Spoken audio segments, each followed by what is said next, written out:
and Rob McGregor welcome you to a place where all kinds of phenomena flourish. Voices whisper ancient secrets, signs and symbols are abundant. UFOs, ETs, ghosts, and even the dead move about freely. Here we meet authors, researchers, and investigators of the mysterious, the strange, and of the inexplicable anomalies that surround us. Step out of the everyday world and take a journey into the mystical underground.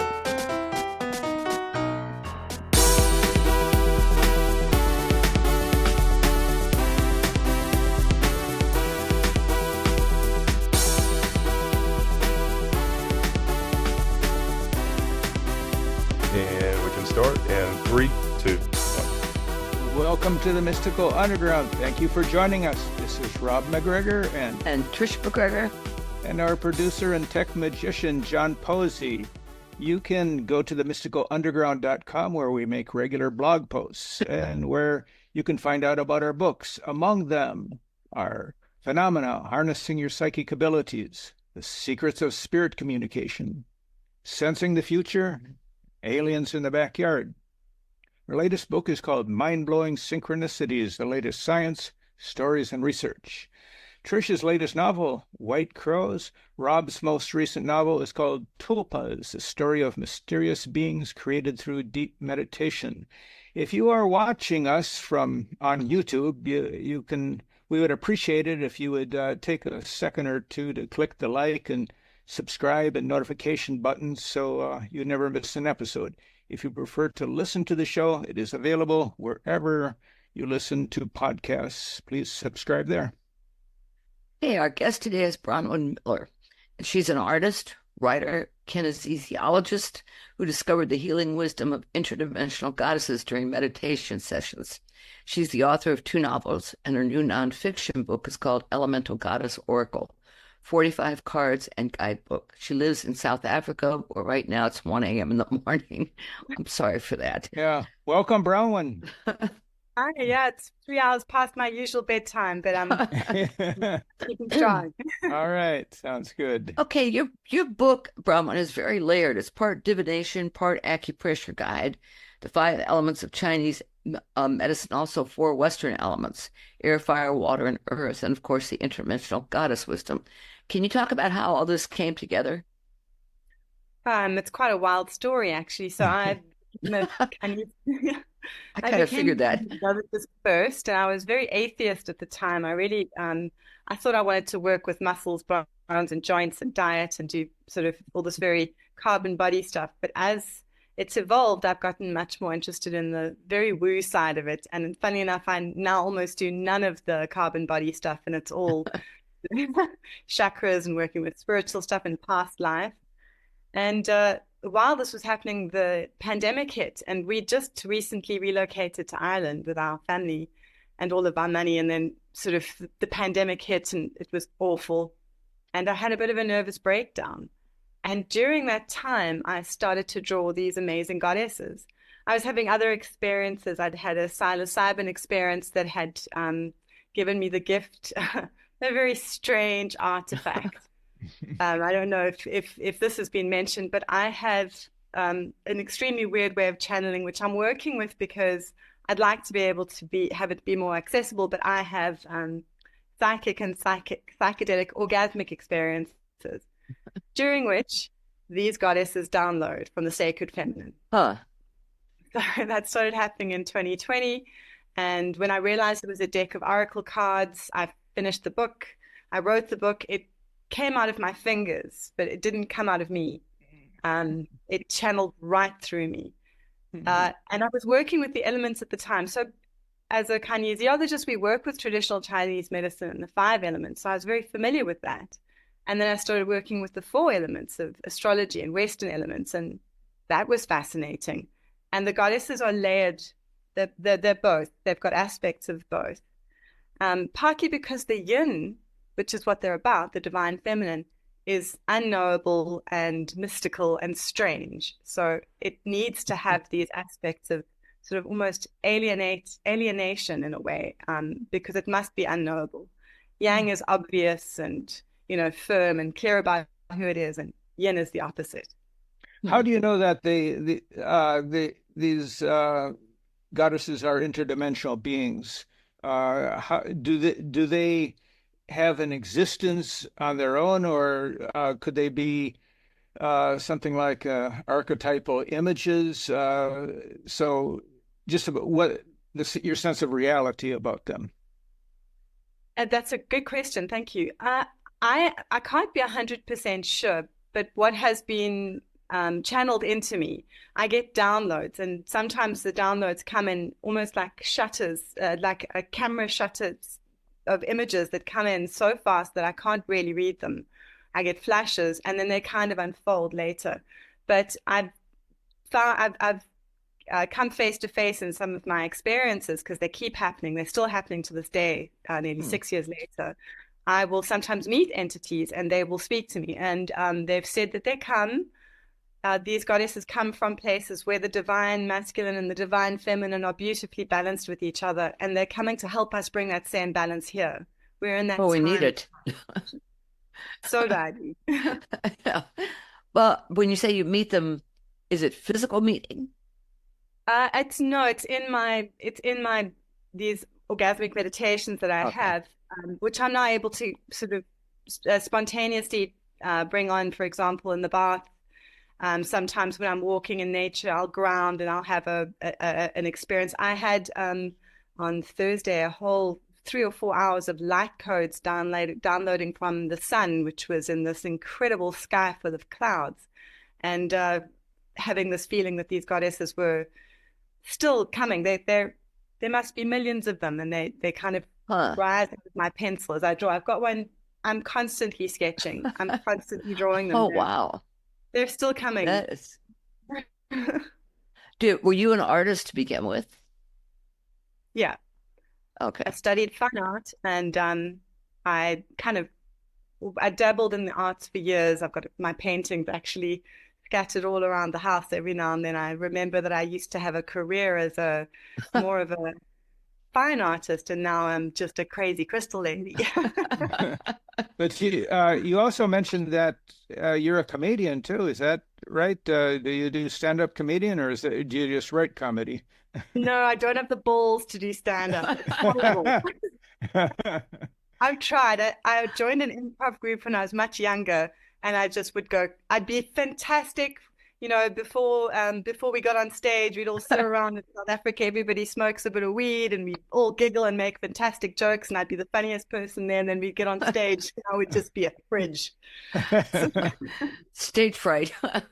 Yeah. Terrible stage fright. So I write comedy now. Yeah, and that seems kind of a contrast to this other aspect of your life, this deeper mass consciousness, higher consciousness that you're involved in. Is it like a conflict? Maybe not a conflict, but it's two separate aspects of yourself, I guess. So the duality has been an aspect of my entire life. I've never known what I wanted to do, where I wanted to go, what I wanted to study. I'm interested in everything, and I want to do everything. So I've had What sign are you? I've traveled. What sign? A Virgo.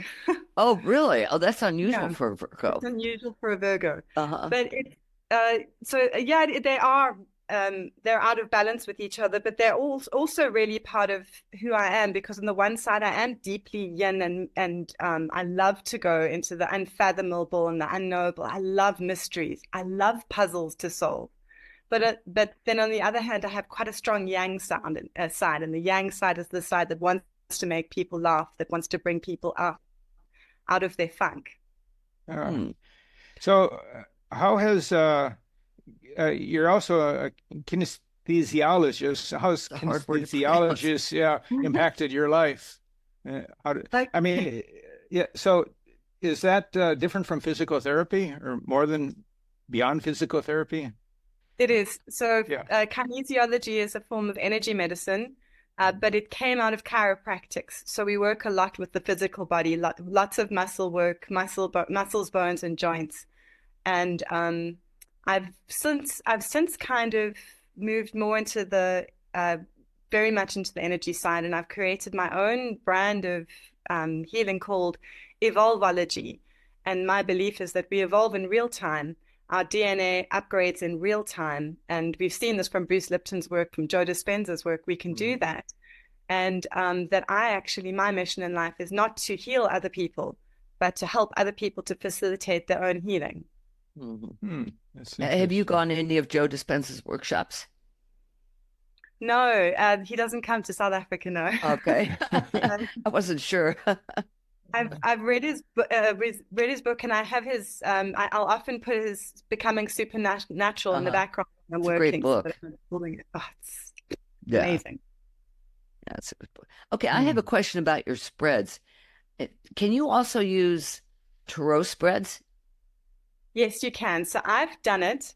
I haven't really read tarot cards since I was a 16-year-old in high school. I was nearly suspended for it. I did pull out my tarot books, and I did a tarot spread for myself, and it did work because you just extrapolate meaning. There's so many layers of meaning on the cards. So just for example, to show you one, that is the goddess of the forest. I don't know if it's visible.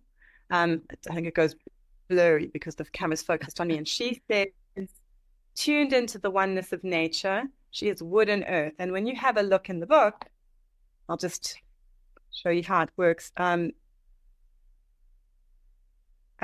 She has emotions as well. Hostility, unhappiness, transformation, and in tune with. Then there's a practice with it, and it talks about conflict. And then there's a meditation that goes with it, and it'll have a little acupoint as well. So for me, what I wanted the cards to be able to work for anybody, from a practitioner of TCM who works with yin balance to a lay person who just wants to read the card and maybe rub the acupoint, to somebody who wanted to get more of a mystical meaning out of it. So I've layered it in such a way that it can give you anything that you want out of the spread, it will give you. Yeah, I tried it. How did these... Wait, I want you to tell your story, but wait, how did you get these acupressure points? Did that come with these downloads? Yeah, so it was, like I said, everything wrote itself. I drew the goddesses, and then they kind of categorized themselves into their own elements, almost, well, perfectly. And I say almost perfectly. There were one or two things that didn't fit. I did redraw a couple of the goddesses. I did, so it wasn't all entirely perfect, but the way they wrote and the way they worked on the meridians of the body, there are 14 meridians of the body that we work with in kinesiology, and 12 of them are in these elements, and they all seem to find a spot. And then, so the names are taken a lot of the time out of the names of the elements. So for example, the goddess of the celestial pillar, the goddess of the abundant gate. These are the traditional Chinese medicine names, and they're so beautiful that I had to keep some of them. And some of them are named for their aspects as well. So what I can do is I can surrogate, as doing an energy work. I would surrogate for a goddess, and then I would muscle test myself. So I muscle test myself to find out what the emotions were and what the acupoints were. I tried, drew 3 cards on a novel I'm writing, which is centered on alchemy. And interestingly, all 3 were fire cards, so that they really fit. I can't remember what numbers they were now, but when I read them, it was interesting. It seemed to go along. Well, alchemy's all about fire, so yeah. Yeah, it does tell you something. Yeah. The way that, yeah. Oh, I was just going to ask you another question. Go ahead. Ask me. Okay. All right. Yeah, I got to ask you, what happened to the masculine side, the male gods? They're not coming to you? They're not coming to me. So I have tried. I've tried to draw. I have this incredible relationship with my husband. He is my divine masculine, and he represents in every way the god in my life, and I am the goddess in all of these different forms, and he's always represented to me in my experiences as the horned one. So like Pan, a very old god, a god of the forest, one of these early kind of, so when I see him, he's which he obviously loves, he's sort of got these horns, and he's, strutting around the forest.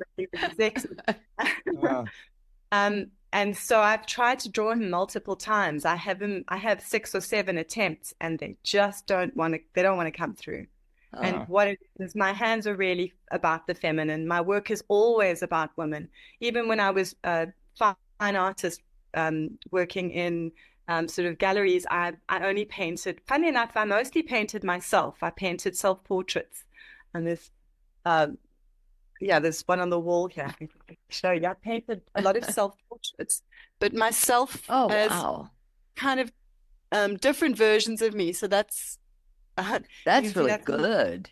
Yeah, with blonde hair, with black hair, and I would dress up as different avatars and go out into the world as that blonde character. And I've always been interested in layering and in femininity and makeup and in how we, in themes like sexual violence. I actually work with, I work in South Africa in gender-based violence. It's one of my the outreach projects that I do with my husband, and we work with grandmothers who are the primary caretakers of their granddaughters in urban township settings in Johannesburg. And these are really poor places, and people have no resources. So we work with teaching the grandmothers how to speak to their grandchildren about sex, condomization, consent, etc. This has always been my passion. I've always been interested in women's issues without wanting to be exclusionary towards men, because I think we've had a lot of this really divisive rhetoric for the last 20 years or so, and it's been awful. I think there is such a thing as toxic masculinity. It is what we're seeing in the world, but it hurts men as much as it hurts women, and it's the shadow side. Maybe your husband better start channeling. So what is the message that the overall message that you're bringing to women? I'm here to bring trauma healing, sexual healing, and divine feminine healing to women. That is my purpose with the card. Yeah. Now, when you got this published, how did that work? Did you submit your drawings and they created the cards? No, it was quite crazy, actually. So I started doing, I finished the entire deck in 2021, early 2021. I immediately sent it off to 5 Oracle deck publishers. And I got back 2 bites. One, and I hadn't colored them in yet. I'd just basically written them, and they were all still in pencil. And one woman said, "These are great. I really love them. I'm going on maternity leave, and I'll sign you up when I'm back, but please color them in the meantime." So I said to her, coloring them in, and she didn't respond to any of my messages. And eventually, after about a year, I got a message back from her assistant to say, "Oh, she's left. She didn't come back from having the baby. And no, we don't want to do Oracle cards anymore." So I kind of wasted a year. And then I got other bites, but I was also working with them at the time. I don't know where I've got a little bag. I printed them out and I'd started working with them. And that gave me an opportunity to really understand how they work and to write the guidebook in such a way that I could do the spreads and talk about the meaning. I was giving them out to friends of mine, card readers, kinesiologists, and craniosacral people to work with in their practice, and getting amazing feedback. And because I wasn't able to find publishers, South Africa is a difficult place to get a publisher. It's difficult to find, people don't look. I decided I was going to publish it as an Apple book, and I had the whole thing. It took me ages because I'm technically illiterate, but I eventually had a beautiful book set up, and I thought, right, before I publish this myself, let me see. And I sent it out to one publisher, Bear & Company, because I'd looked through all of my books and I'd seen that Bear & Company and Inner Traditions are the best esoteric publishers in the world. And I thought, that's true. If this is meant to be, this is meant to be. And I sent out one request, and 7 minutes later, I got back a response saying, "Wow, these are fantastic. 7 minutes? That's incredible. We've never seen anything like this. We'd like to sign you." So they were meant for me, because everybody else, the other 2 bites that I had, they were like, "We don't like the Western elements. You can either do the Chinese or you do the Western. We don't like the combination. Or we want you to do it more this way. There's too much information." Bear & Company, Inner Traditions have said, what do you as the artist feel your message needs to be? What's important? They've shown me things that they say were extraneous and could they go? And they absolutely stood up for the artist every time when I said, "No, it's to stay." They said, "Right, it's staying." There was that's pure great. artistic expression. It's been amazing. Working with them has been amazing. Yeah. I've heard good things about that from other people too. Are there publishers in South Africa though? Yeah, but there's such a teeny audience of readers. Yeah, And then there's a teenier audience of people that read tarot. So to get published right. here is really impossible. In Mhm. fact, I've been trying to get my two comedy novels published, and I've stopped looking at South African publishers. I'm looking at UK publishers now. Hmm. Have you Interesting. tried the US? The novels that I've written are set in London, South African women living in London. So I thought Mhm. a South African publisher or an English, but it'll happen. I know it will. The goddess came to me recently to say your books are going to happen. It's okay. Oh, okay, that's good. It's good Yeah, they whisper to you. They do. yeah. I carry around this little crystal, and it has my goddess in it. Her name is Blaze. I've recently drawn her, and she whispers to me all the time. I am the crazy crystal lady. I Yeah. love it. So, how has making this deck impacted your work as a kinesiologist? Oh, it's changed my trajectory quite amazingly. Thank you, Rob. Great question. I used to teach it. I taught kinesiology for 5 years. So I studied PKP kinesiology, which is for lay people, for non-medical professionals. It's the most sort of rigorous training you can get as a kinesiologist. It's very, very pedantic, lots of strict rules, lots of stuff you've got to memorize. So it was very structured. And I taught it, and so I was very structured while I was teaching it, because you can't teach it. Well, I was teaching it one way and practicing it another, and I found the disconnect of that was too much for me. It didn't feel authentic anymore, because the cards were really telling me to follow my own path, and that's what they keep telling me. And they keep telling me to trust. They keep on saying, "You're getting this from source. Just trust it." And the minute I let go of my in the back of your head, you've always Yeah. got the skeptic. The minute you Yep. you tell the skeptic to sit down, the creativity just comes out that you cannot believe. You tell the skeptic to shut up, is what you Yeah. do. Shut the F up, man. Yeah, right, exactly. Right. Yeah. Hmm. So, Trish, you have the cards there, right, by your Yeah. desk. You should ask a question and pull, 2, 3 cards and have Bronwyn Okay. help analyze or interpret. Okay. Is that okay, Bronwyn, Yeah. to do that? Okay, Okay. great. I'm going to ask Rob if Gail's going to take you on. I'm going to ask if she's going to take both of us on. Okay. We have to shut up the skeptic. Okay. Right. It's a literary agent. Yeah. Now, let me ask you, do you read reverse cards? I don't, but I did specifically design them so that you could, if you want to use them in your Yeah. practice. See, I don't use reverse cards in tarot either. In fact, I read with a round deck, so it's impossible to have reverse cards. Okay. I got Goddess of the Clear Breath, Metal, Earth, Goddess of the Confluence, Earth, and Goddess of Finding the Way, Water, Fire. Those are Beautiful. three cards. Yeah. Okay. Yeah. Okay. And did you do them as present, past, and future, or you just drawing I three? just drew 3 cards. I Okay. wasn't conscious of.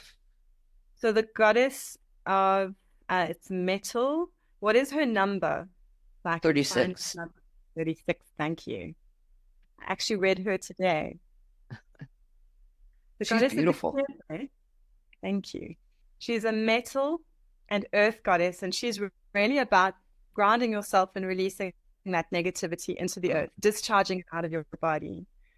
She's humility. Her emotions are humility, tolerance or intolerance, judgment, and integrity. This goddess asks you to look at issues around humility, where tolerance may be stressful and integrity is vital. In these times where people are feeling so disconnected, have you allowed yourself to become intolerant of people because of different views they hold or different lifestyles they lead? Have you blocked yourself from caring for a person or group because you can't get past their position? This card asks us to put aside political, lifestyle, or ideological differences and to acknowledge the person behind the views. This doesn't mean you honor or even accept their views. It just means you're able to connect with them on human terms, regardless of their views. Judgment has never engendered communication. Check with your inner divine self. Are you open to the person's humanity? This is the key to understanding or becoming tolerant of the person, even if their ideas or behaviors are problematic. Note, this doesn't mean tolerating abusive or dangerous behavior. Release this without allowing dangerous people back into your safe space. I know what this is addressing, Rob. What's that? Well, our differences in political stuff with Yeah. people. Right. Okay. But not necessarily with Gail, though. No, I don't know what her politics are. Yeah. So. Right. Yeah, but I was thinking it was the bigger picture too. Yeah. Okay, and this the second one was 19, Goddess of the Confluence. Yeah, she's an earth and earth. Right. She's a beauty too. These cards are just exquisite. I read this card today as well. Did you? So you know it. Goddess of the Confluence. This goddess actually blows me away. There's very few goddesses in the deck that are drawn from life, but this is drawn from a woman called Emily who looked after me when I was a little girl, and she always used to say that she was ugly. She was ugly. Her parents used to tell her she was ugly, and I thought she was beautiful, and she had this enormous smile, and everybody adored her, and she was so cute. So I drew her, and she says beauty is internal and eternal, and she is earth and earth. Her emotions are confidence, alienation, and acceptance of self. And she comes to us to speak. I'm going to just praise you a little bit. I don't have to read the whole practice out with each of them. She comes to speak of acceptance of self and love, and how we learn to love each other ourselves and each other as little children. As little children, we get told not to be full of yourself and not to be vain, and you need to love others more than you love yourself. This card really talks about loving yourself, being confident in yourself first, and acceptance of your whole self. And it also talks about unrealistic ideas, impossible ideas that you are expected to live up to. It's not about that. It's about accepting yourself as you are, and also when you put other people's needs before yourself, because you don't feel deserving of love. That's also part of it. When you don't think you're fantastic enough to be taken, for your needs to be taken as seriously, and when you prioritize other people's needs, that's really what she's about. Okay. Then we have 44, Goddess of Finding the Way. She's water, fire. Yeah. So water and fire is always interesting because they're opposites, but they play together a lot. And she says hot water and cold water change form, and she's about superstition and inner direction. So this is about, was there a time in your life when superstition, unfounded ideas about yourself and the world diverted you from your true path or purpose? Or you've mistrusted your authentic inner direction, or become bounded by a belief that warped your worldview. And it might have been a taboo or myth or some kind of religious zealotry. Have you ever wanted to do something unconventional that would challenge people's ideas about women? So it's really about allowing your limitations to fall away and your superstitions about yourself and about the world to fall away, so that you could be more, so that you could find your inner direction. And then they also have affirmations. Let's see what her affirmation is. I am free to be me in every way I want to be. That's good. Now, did you come up with these affirmations, or was this also channeled?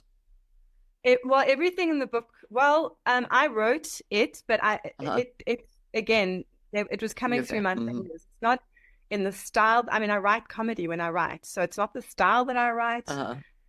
The meditations were so well done. I was blown away when I went back. Do you know how I don't know if you work with meditation or with hypnosis with clients ever, but I do it sort of in the room spontaneously with their story, and I have to speak extremely slowly because I'm trying to weave their story together, weave all the different sort of tonalities and different strategies for them, and help them find redemption or release.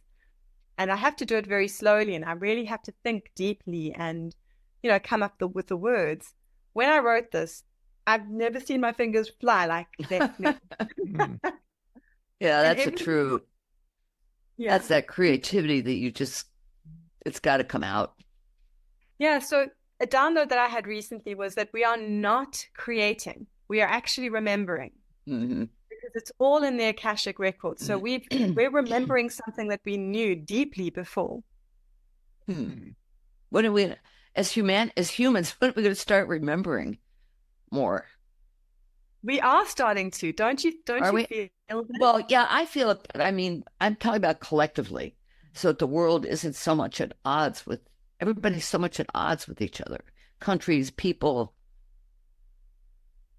Yeah, that's the duality. And so the next deck of cards that I'm working on is about duality. It's about that yin yang and how it's actually just the world is really going through a transformation, and everything gets more extreme before a transformation. That's what I think. I've had downloads. We're rushing towards a singularity. And that Borges talks about the Aleph, which is the point in time that contains every single time. There are so many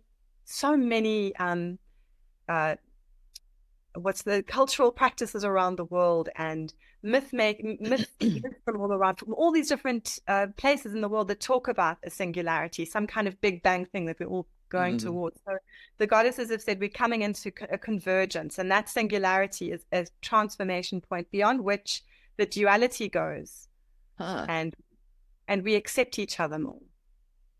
Wow, I hope they're right. That would be great. Yeah, it'd be nice to move past where things are now, especially in the United States. Yeah. I have two brothers in the States, and it worries me because I feel like the States, it's so political. Every conversation I have with my brothers, I really don't want to hear about. I don't want to hear about Biden or Trump. I don't want to hear any of that stuff. I want to hear about what they're on. It's like all my American friends and family can only tell those stories. They're stuck in narratives that are Yeah, they need to find new stories. That's what it is. Yeah. We all do. Well, yeah. Trish was born and grew up in Venezuela, so there's a lot of tension related to that because these Venezuelans being shipped to a prison in El Salvador, and so we're going to be traveling to Aruba, and she's afraid to leave the country. She might not get back. Which may be stupid, but I don't want to end up in El Salvador for some reason. Yeah, Americans going through a wild time right now. It's crazy for the rest of the world to see it because, we're for me, I'm just watching it and not partaking. So I don't be passionate about one thing or the other, but it's really wild. The last 10 years of who would have predicted the crazy stuff that's been happening? Yeah, right. And the people of the world know so much more about America and the United States than we know about other countries. I mean, it's I guess it's just the nature of the country and the things that happen here that causes that. Do you do much travel yourself? I used to before I had kids. Okay. Traveled a lot. How many kids do you have? Two. I've got two teens, 13 and 16. Now, do they use the cards? My daughter does. My son loves the drawings. He's an amazing artist, but he's an atheist. He keeps telling me he's an atheist. Interesting. Quite funny. We've just come. I say we did travel. We went to live in Ireland for 2 years over the pandemic period, and we were desperate to get the kids traveling because my husband and I both love it. But it'll come. Hopefully book tours will start happening. Yeah, I hope so. Now, what was Ireland like? That must have been interesting. It's the most beautiful, I think, one of the most beautiful places in the world. It's the green chakra. It's the heart chakra of the world. It's gorgeous. But I struggled because of the pandemic, and my mom's Irish. My mom's dad was Irish. So growing up, she always used to say, we're Irish, we're Irish, we're Irish. We're not South African, we're not African. We don't belong here. She always used to say, white people don't belong in Africa. We need to get out of here. So I grew up thinking I had to go live in Ireland because I thought I was Irish. And I'd been there many times. I had family there. I was the South African Rose of Tralee when I was 24 years old. So I have this very strong Irish tradition. And then I got there and I thought, they look like me, but they're not like me. These are not my people. And I just couldn't integrate. And my South African husband, my Jewish South African husband, integrated, and he loved it, and he misses Ireland terribly. But I just wanted to come back to South Africa. I wanted to be in Africa. I wanted to be in Africa. And I came home, the first time in my life I'm comfortable calling myself African, because I was born here. I am African. I don't belong anywhere else. Permanently. Interesting. Yeah. So, well, how do you balance all these disparate, all these different elements of your professional life, specifically comedy writing and esoteric healing and kinesiology? I mean, all this stuff you talk. How do you balance all this stuff? Well, I think it all belongs together. I think we have a tendency to want to box ourselves as one thing, but we are many things. And the more we embrace our multi-dimensionality and our multidisciplinarity, the more exciting and interesting our lives will be. I've had many careers throughout my life, and I want to keep having more careers, because it brings me closer in alignment with meaning and purpose. Everything that I've learned about myself so far gives more scope, and also the teaching. So the comedy was really great. When I'm terrible at stand up in front of strangers, but I love making a room full of people who know me laugh, and I have quite a filthy mind as well. So I'd make very at inappropriate times. I'll go up and whisper something in someone's ear, and my classes loved me for that. They said my reviews were always, "We laughed and we learned."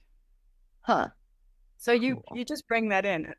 So I actually think laughter is the medicine we really need in the world. I no longer watch. I used to love war movies and dramas and terribly, deeply depressing things. I can't watch that anymore, and I can only watch comedy and beautiful documentaries and light stuff. Comedy makes things that make us laugh, that bring us up out of our funk. Man, that's medicine.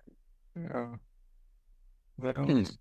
Who in your deck is the lightest goddess, the most upbeat? It's funny you should say that. I think it's the goddess of the spirit river. Let me find her. So she's a young goddess who's really about playing with yourself, playing with your body, playing with yourself, playing with your mind, learning about yourself. But it's play. It's really Wait, who is she goddess of who? Sorry? Who is she goddess? Of the spirit river, and I can't find her. Uh-oh. I can't find her. Worst. Get out. Come on, girl. She's hiding because she's playing. Yeah, really. My kids were actually talking about my kids not touching my cards. My daughter was playing my cards. They're all out of order. Are they supposed to be in order? Yeah, I put them in order so that I could show you stuff. Okay. Yeah. She might have fallen out of the deck as well. I don't think she's actually in here. What number is she? I've got her. There we go. Okay. She's what number? She's number 18. Oh, okay. Here she is. She's fire and water. So when fire and water come together, that's always quite a powerful combination. It makes steam. Water can douse fire. Fire can, dry up water. So it's an opposites attract kind of elemental theme. She's also, let me see if I can find her. She's 18. She's the goddess of the spirit gate, and she says, discover your fire. I mean, that's all about today. Secretiveness, glibness, amusement, excitement, and playfulness. And she's also about sensuality and sexual pleasure.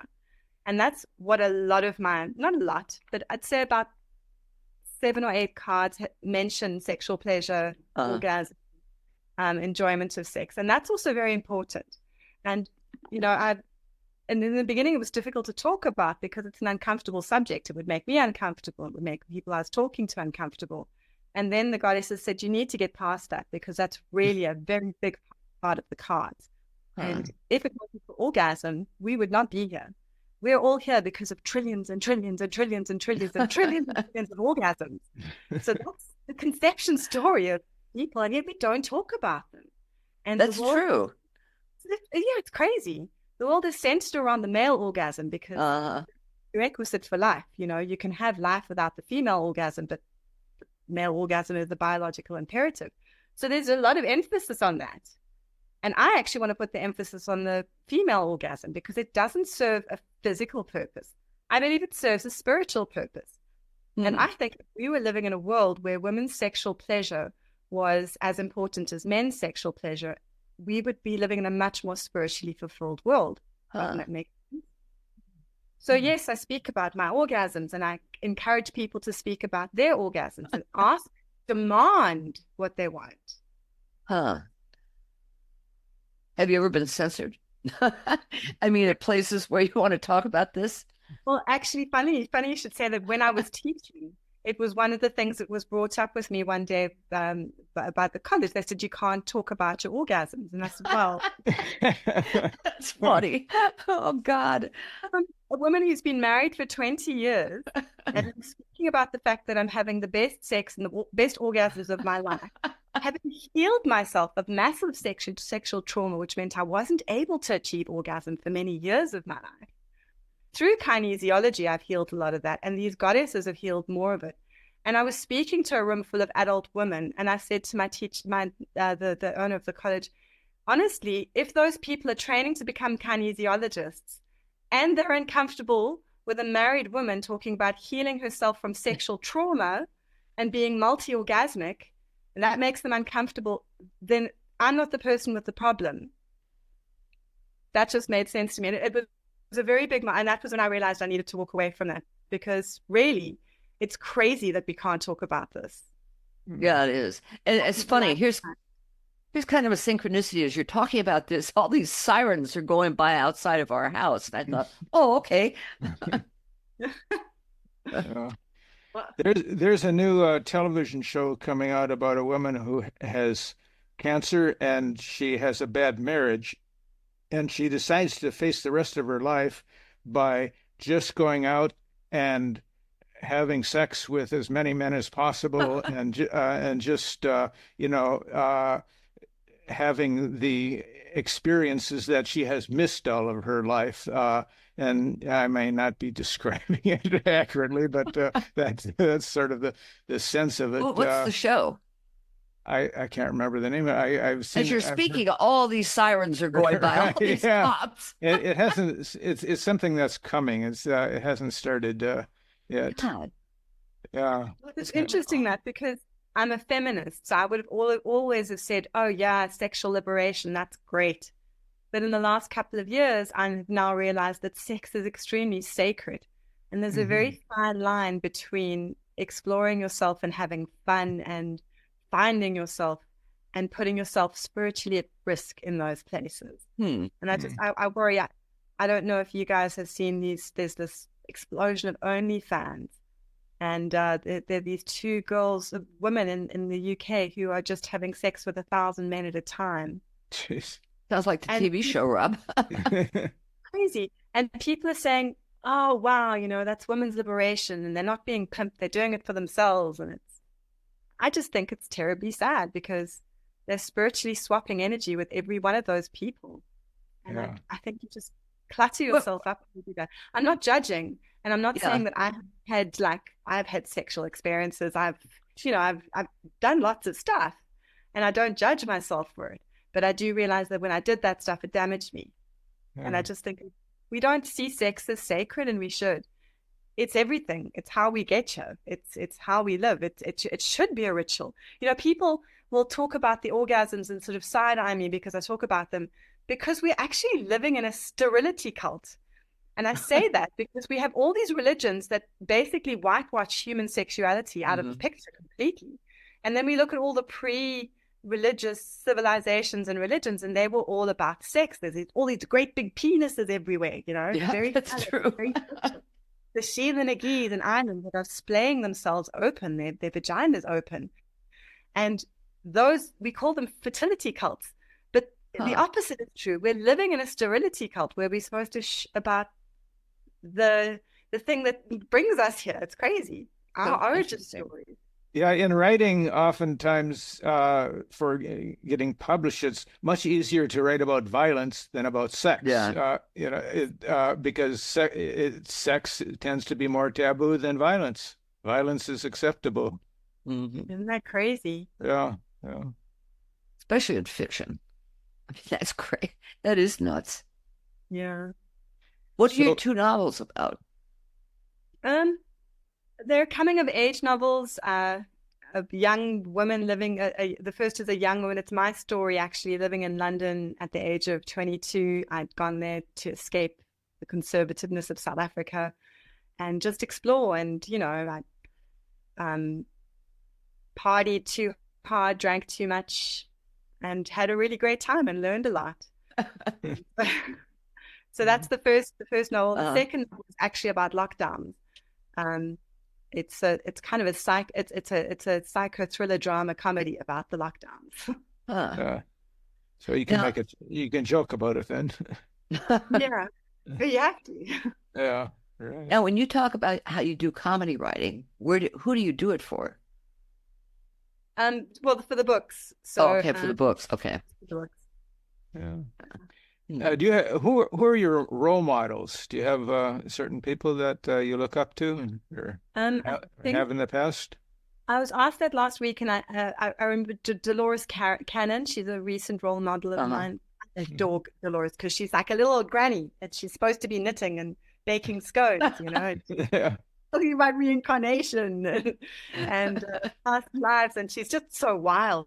She's so fabulous. She's got this kind of crazy crystal lady mind in a granny's body. Love Joe Dispenza. I love Teal Swan. I actually Wait, who was that last one? Teal Swan. I'm not familiar with that. She did a lot of work about women's sexual healing after trauma, and I worked through a lot of that stuff with kinesiology 7 or 8 years ago. Joe Dispenza and Bruce Lipton. Yeah. Bruce Lipton is the bomb. I adore him. He's like a Energizer Bunny hobbit. Yeah, he's good. Good vibes. Yeah. Is Teal Teal? Yeah. Okay. Teals. I also love you're writing books about synchronicity. I love Aya Whiteley. I love her. I love Diana Pasulka.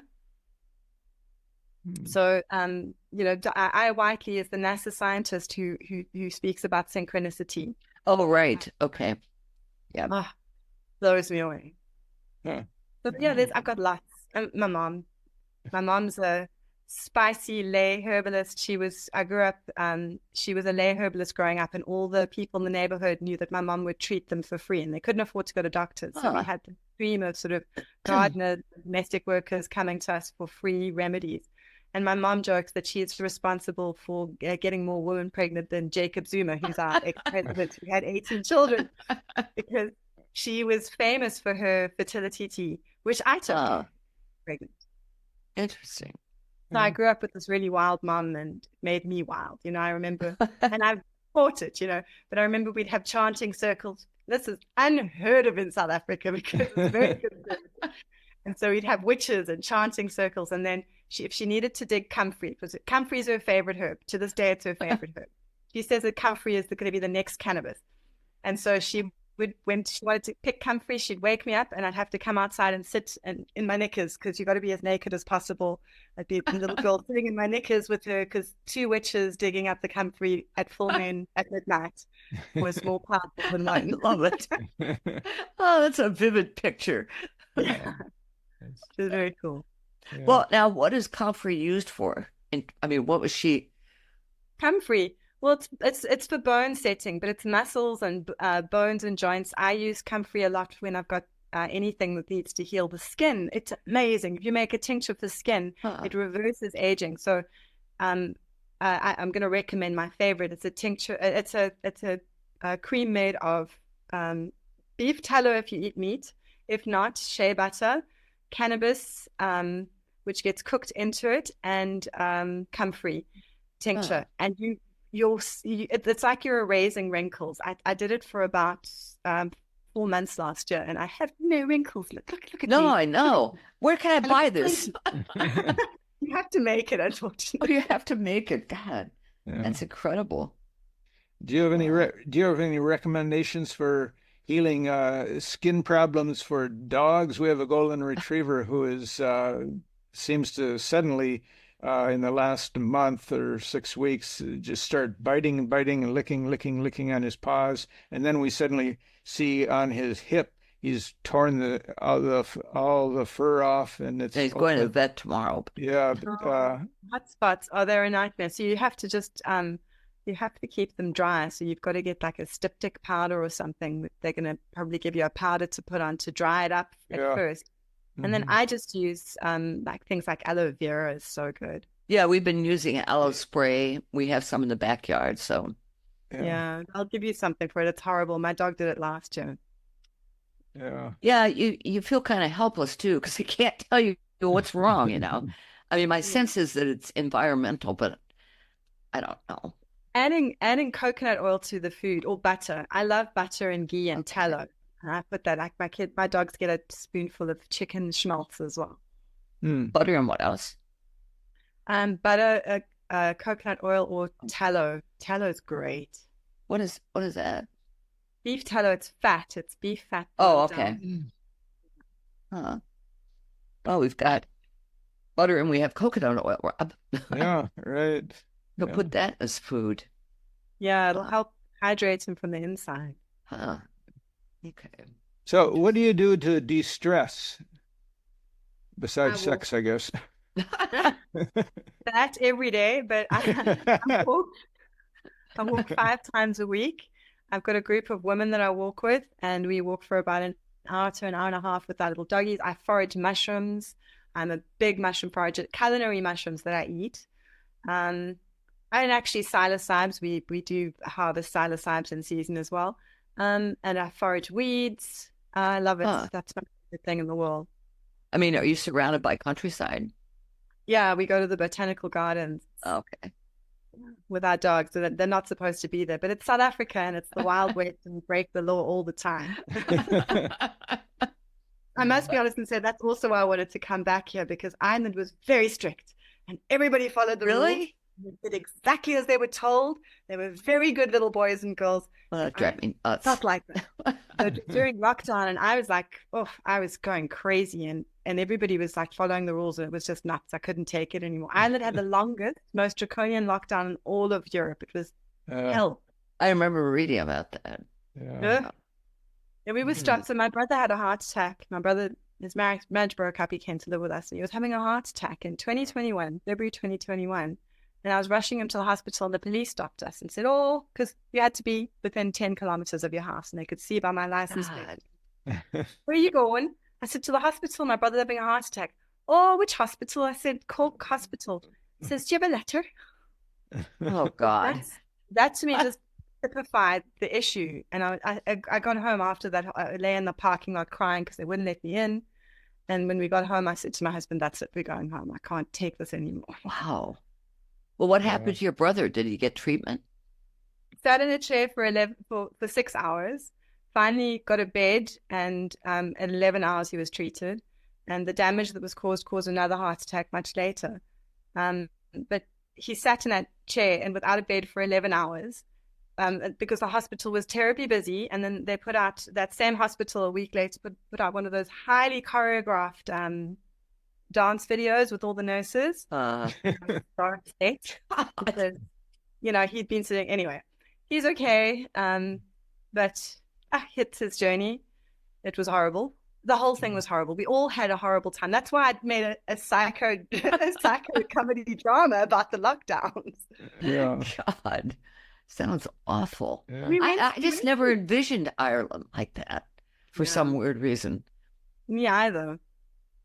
So in South Africa, we're really cowboys. We're the real cowboys now. We drive on the wrong side of the road, and we don't follow the rules. Oh, you drive on the left side of the road like in England then? Yeah. Okay. All right. So what would you like to leave to your children and their children? To the world. Wow. What world would you like to leave? A world where we are self-healing, where we understand the mechanisms of our body, and we can actually self-heal. A world where we're kind to each other and loving to each other, and where the divine feminine and the divine masculine are are in balance with each other. I think we need to get past this terrible duality that we've been in, where people hate each other based on some weird tribal perception of each other. That's got to go. Yeah. It's your next novel. What are this perfect world where everything is in balance? That's an interesting one, because if in the world of duality, there has to be a shadow. Yeah, exactly. You can't have it if everything is wonderful. The readers nobody wouldn't read it, but it'd take a couple paragraphs and, oh, that's nice, and put it down, pick up another book where something's happening. You guys ask interesting questions. Yeah, that's very true. If there's no discord, if there's no tension, there's no conflict. Exactly. Yeah.